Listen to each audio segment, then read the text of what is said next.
ibintu byose burya bibamo dose ya discipline ituma abantu bakora ibintu mu buryo buri professional.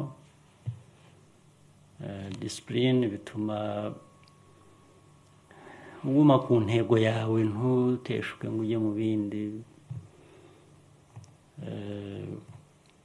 Akaba ariyo ndetse inyigisho uvanye mu byo wakoze cyangwa mu byo wabwiwe. Discipline ituma umenya n'igihe cyo kwerekana kubabaye cyangwa se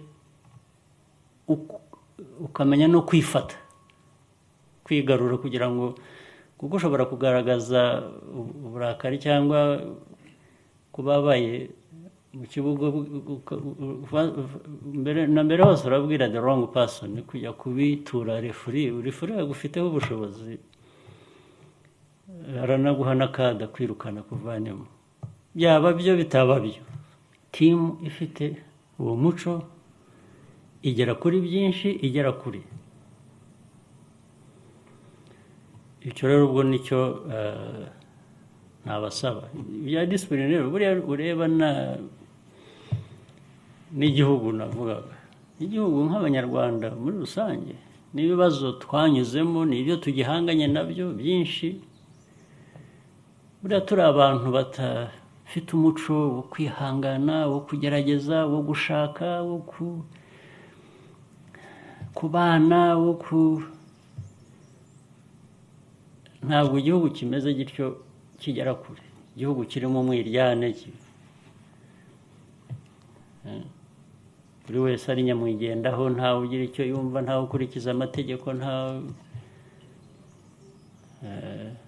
ugerageza ngo avuge ati nubwo iki kinaniye uyu munsi ndakomeza ngerageza, ejo nzakigeraho. Mwifashe neza, abantu bose barabikurikiye. Kuba mutarageze kuri finals ngo mutware igikombe, ibyo niyo yari intego, ikwiye kuba ariyo ntego, ariko